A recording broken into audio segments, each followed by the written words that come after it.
Radcliffe here, and today I'm talking to you about adding and subtracting your decimals. So the good news is you're utilizing skills that you already have for the most part. Adding and subtracting decimals is really just like adding and subtracting whole numbers. The only big difference is it's really important that you line up your decimal point. Okay? That's going to be like your little anchor. And everything on either side of the decimal point is going to be keyed off of that. So you just need to line up your decimal points and then go like you would with a normal whole number. So I'll give you this example. We've got 1.2, a little bit hard to see the green, sorry, 4.02 and 1.002. We're going to add them all together. So what do we need to do? Well, we're just going to add up we're going to line up our decimal point. We're going to use our decimal point like a little anchor here. See?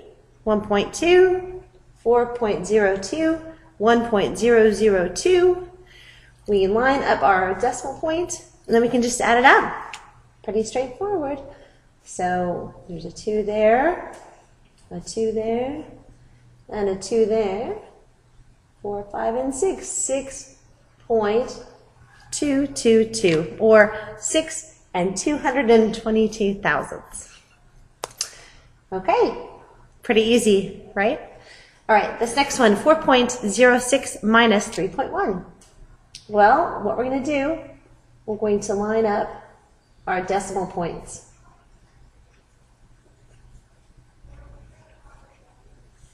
Okay, then we're just going to subtract. So again, it's just like with our whole numbers. So 6 minus 0, nothing is 6. So you can put a 0 in there if you like. No, you can't take 1 from nothing, so you have to borrow from this whole number and make it 3. And turn that into 10.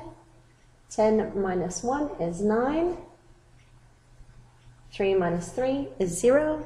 So 0.96. So the difference between those two numbers is 0.96. Pretty straightforward.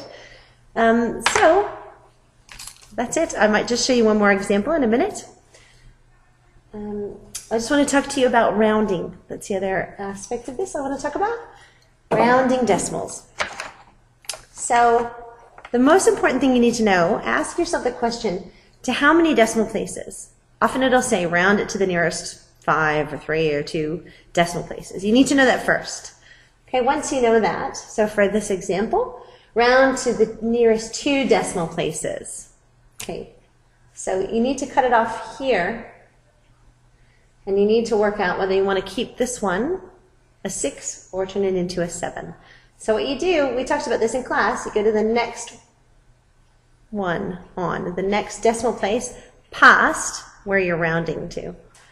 Okay, and you say, is this greater or equal to 5 or greater than 5? If it is, you round up. So that would become 1.57. Okay, let's look at this example. Round to 2 decimal places, well really, that only gets you here. Okay, so then you look at this next one, 1, it's smaller than 5, so you can really round that to that 1.00. Okay, so there's rounding. There's 2 nearest decimal places. But I would just show 1 or 2 more examples about adding and subtracting decimals. 4.07 plus 3.0006. Once again, we're going to use our decimal point as a little anchor. Here's our anchor. We're going to line everything up around that decimal point. Okay. You might like to put some trailing zeros beyond to make it a little easier to keep your places there. Okay, 6 there, 0 plus 0 is 0, 7 plus 0 is 7, 0 plus 0 is 0, and you've got your decimal point that just comes down, 4 plus 3 is 7. There you go. And that's how easy it is to add and subtract your decimals. So I hope you have a little practice adding, subtracting, and rounding with your decimals, and good luck.